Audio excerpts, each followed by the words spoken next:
Salut! Ça fait très longtemps que je veux faire cette vidéo-là.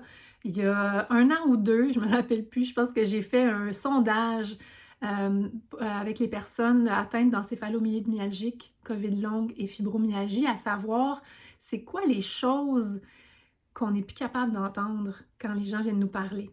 Puis je pense que ça vaut aussi pour toutes les personnes qui vivent avec une maladie très handicapante.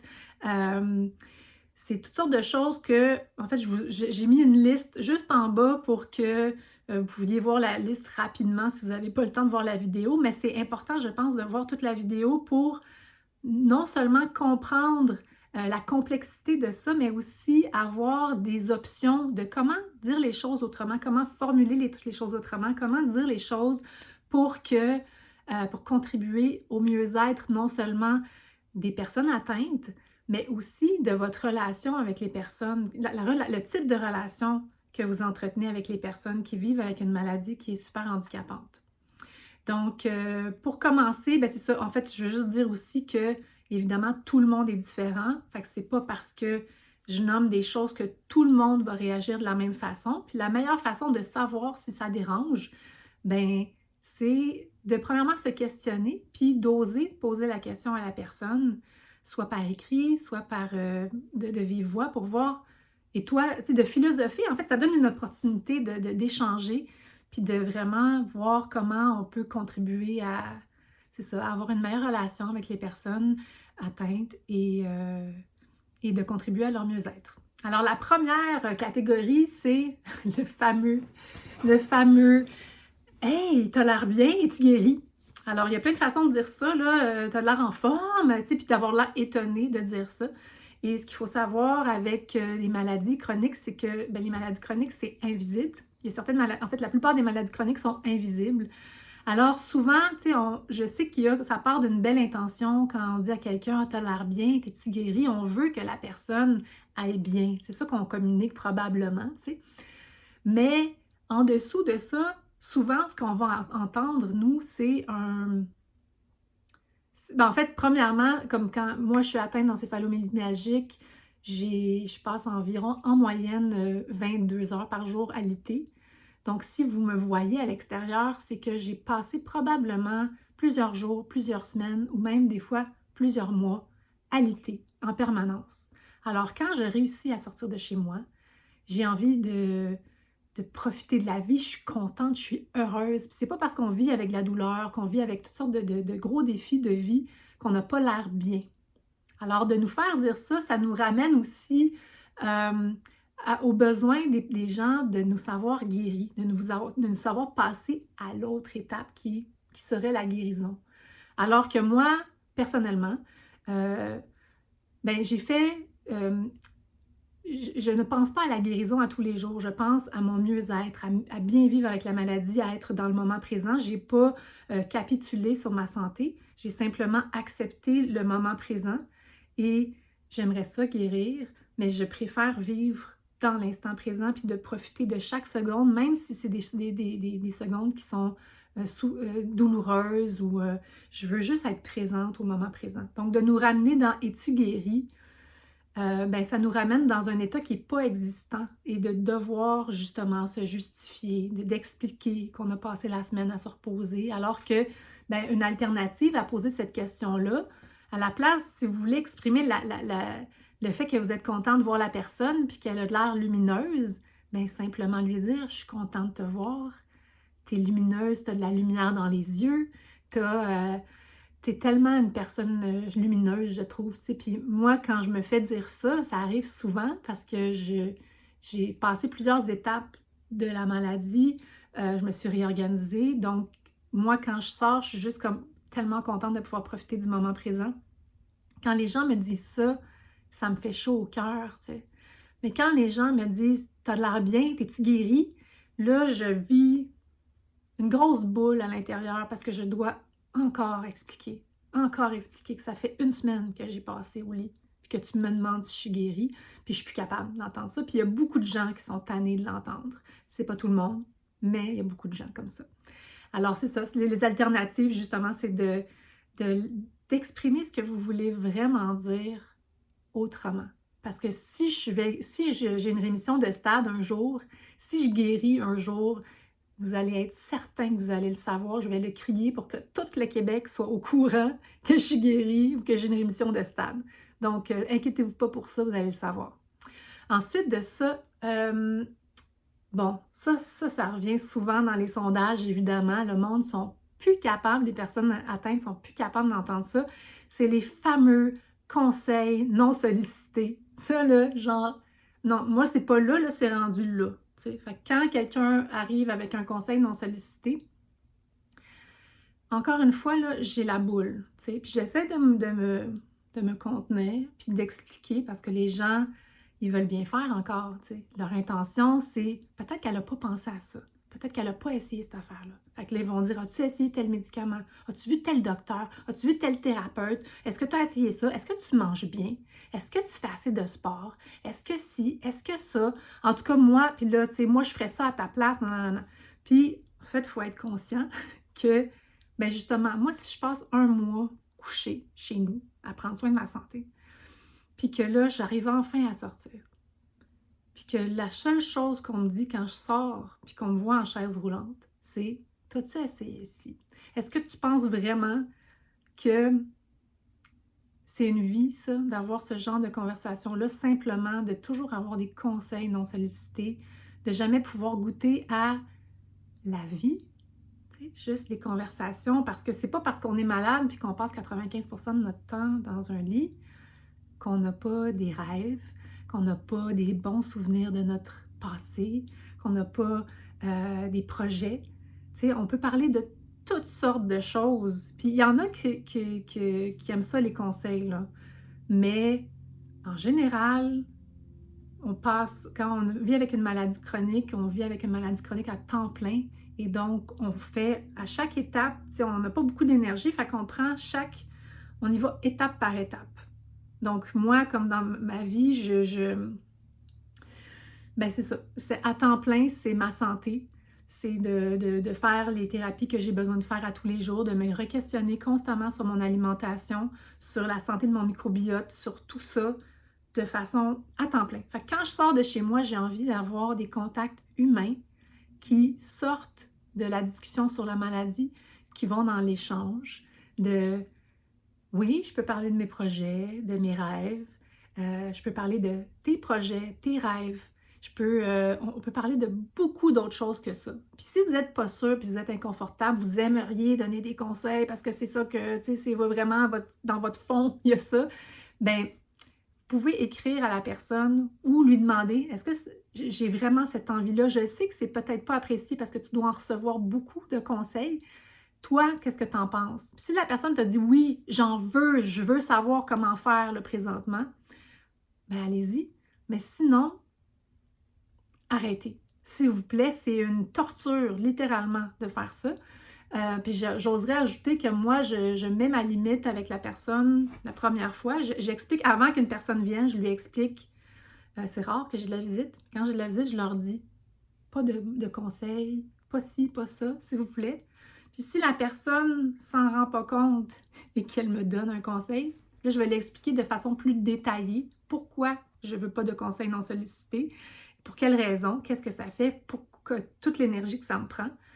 Puis si la personne n'est pas capable de toujours être dans cette espèce de dynamique un peu infantilisante finalement, parce que c'est comme si, même si c'est pas son intention, elle prend pour acquis on fait pas assez de recherches qu'on n'a pas les bons conseils, qu'on n'a pas parlé aux bonnes personnes, qu'on n'est pas, peut-être même pas assez intelligent pour s'occuper de nous, tu sais, alors que, ben oui, on s'occupe de nous, on va voir les gens en qui on a confiance pour se faire traiter.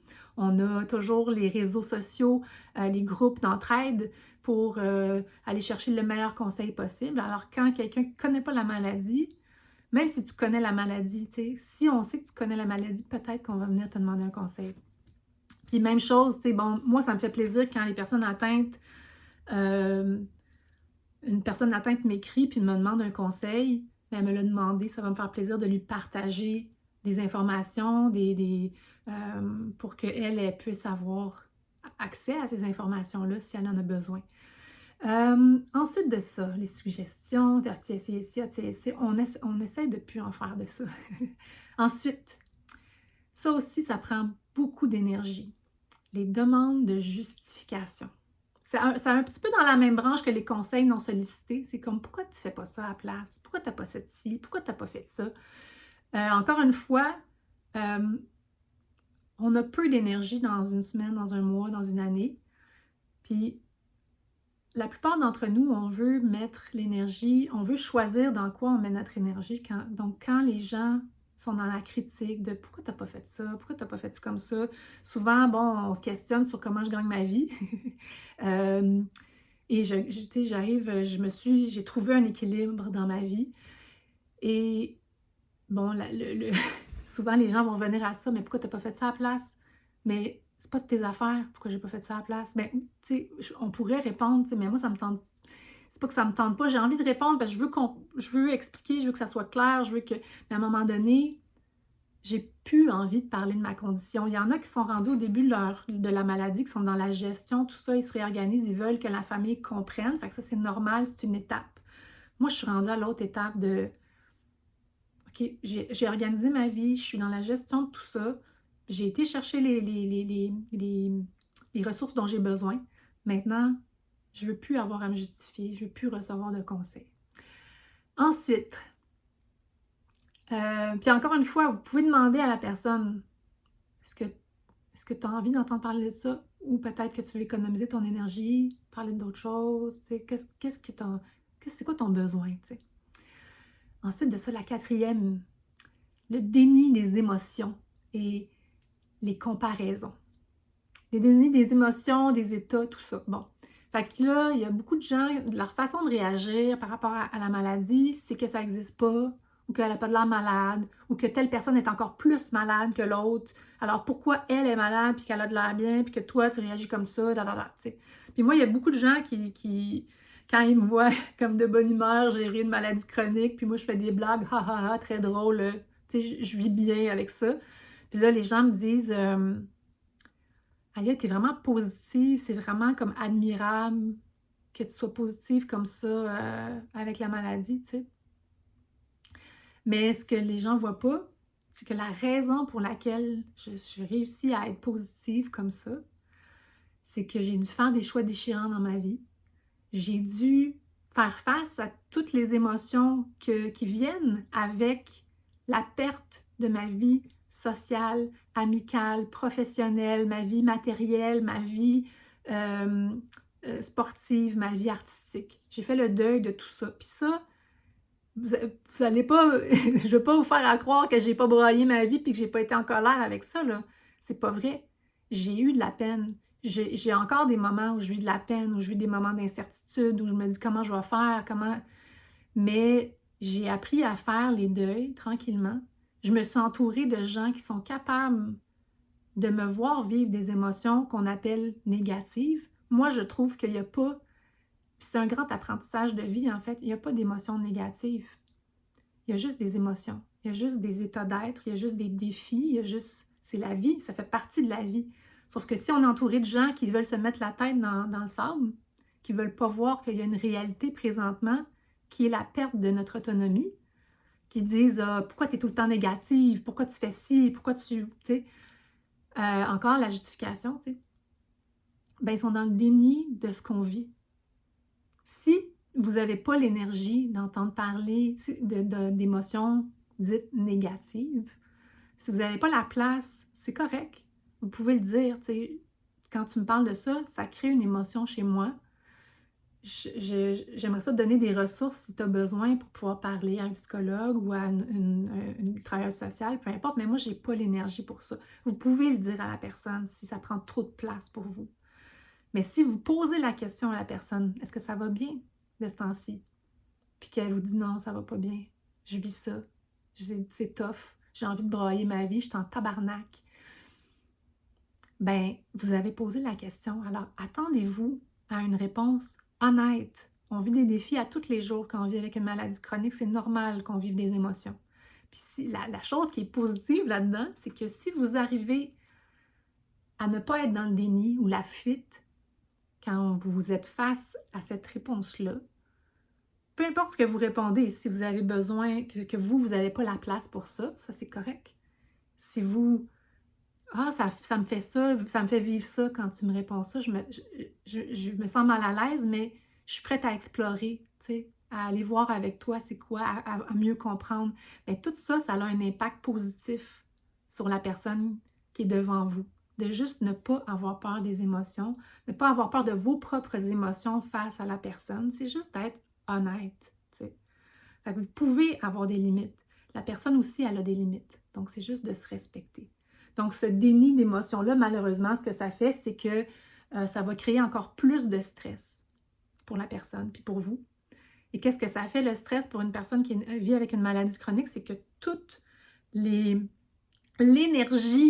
est utilisée à gérer le stress. Alors que nous, notre énergie, on a besoin de notre énergie pour se défendre contre les virus, se récupérer, en fait, refaire nos forces, se reposer. Fait que c'est ça dont on a besoin. On n'a pas besoin de stress supplémentaire. Donc, si vous n'avez pas l'énergie qu'on réponde à vos questions, qu'on réponde franchement, posez pas les questions. C'est tout. C'est pas compliqué. Et les comparaisons, ben justement, tu sais, moi, je suis faite face à ça tellement souvent, tu sais, des proches, là, qui me disent ah, mais elle, en tout cas, elle a traversé, elle est venue me voir, elle a traversé un cancer, puis là, elle a perdu son sein, puis tu sais, puis là, je suis comme, OK, pourquoi tu me dis ça, tu sais? Pourquoi j'ai-tu besoin d'entendre ça? Comme elle faisait en comparaison, cette personne-là qui compare tout le temps. Puis là, je dis, ouais, mais elle a été capable de se déplacer jusqu'à chez vous. Elle a fait 1 heure de route pour se déplacer jusqu'à chez vous. Moi, est-ce que tu sais, c'est quand la dernière fois que j'ai été capable de faire 1 heure de route? Fait qu'il y a toujours ces espèces de besoins de comparer à l'autre. Puis je vais revenir aussi à les gens qui comparent justement les émotions positives. Justement, moi, le fait de m'être entourée de gens qui étaient capables de me voir en tant que personne authentique, que j'ai des hauts, j'ai des bas. Je prends pas mes amis pour des psychologues, là, tu sais. Je fais juste être authentique. Fait que si ça va pas, je dis, ben, ça va pas. Si t'as envie d'être là, viens. Puis si t'as pas de la place pour me voir dans cet état-là, ben, c'est pas grave, tu sais. Je suis une personne à part entière, je suis une adulte, je vais me débrouiller, tu sais. Ensuite de ça, pour finir, là, je parle beaucoup aujourd'hui, là, qu'est-ce qu'on peut dire à la place pour avoir des conversations qui sont pas juste pour la personne atteinte, là. Pensez à vous aussi, évidemment. C'est important que vous soyez bien, comme elle.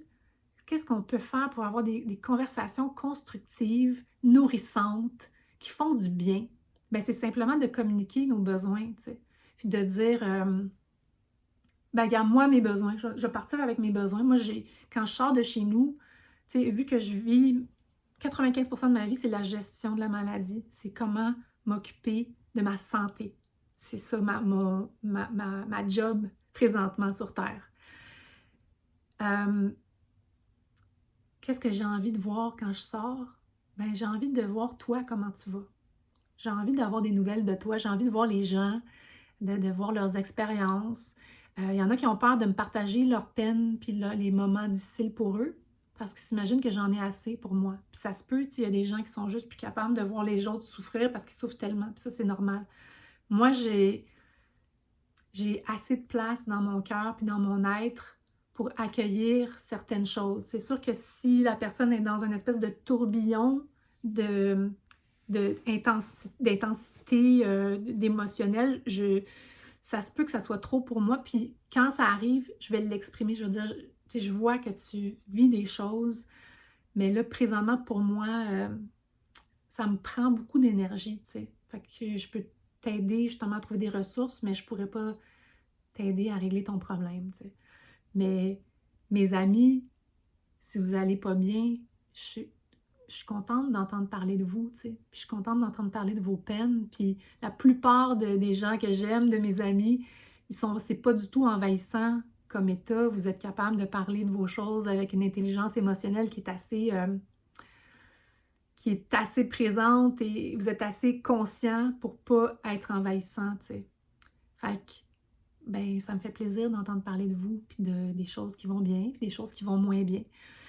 J'aime j'ai c'est puis aussi, c'est pas parce que je suis atteinte d'une maladie chronique que j'ai pas, heu, des bons souvenirs de mon passé, puis que j'ai pas, des rêves, puis des choses que je veux faire, des projets que je voudrais faire dans ma vie si j'ai une rémission. Alors je peux parler de ça, j'ai plein de projets. J'en ai, ben, vous le savez là, ceux qui me connaissent, je suis comme j'ai pas assez de vie pour faire tout ce que je voudrais faire dans la vie. Fait que, tu sais, j'en ai plein de choses que j'aime parler, que j'aime échanger, j'aime rire, j'aime niaiser, je suis un peu folle. Tu sais, je me tiens dans les vidéos, là, mais en tout cas, mais c'est ça, fait qu'il y a plein de choses qu'on peut parler qui sont en dehors de la maudite maladie, tu sais. Puis encore une fois, il y en a qui ont besoin d'en parler. Fait que si vous avez l'espace pour ça, puis de les écouter, puis de les aider, puis que c'est ça qu'ils ont besoin, ben allez-y. Fait que voilà, c'est mon top 4 que j'ai vu, que j'ai fait, dont j'ai fait le sondage, puis j'ai catégorisé. N'hésitez pas à faire des commentaires, à donner votre avis, parce que je sais que c'est pas tout le monde qui va être d'accord. Je sais qu'il y a plein de gens qui ont des besoins différents. Fait qu'hésitez pas à partager les vôtres, puis donner votre impression. Est-ce que vous avez appris quelque chose? Est-ce que vous êtes sorti de là avec plus de questions que d'autres choses? Et ben merci, je suis super contente d'avoir eu l'énergie pour vous parler de ça. Puis là, ben je vais retourner me reposer. À bientôt. Salut!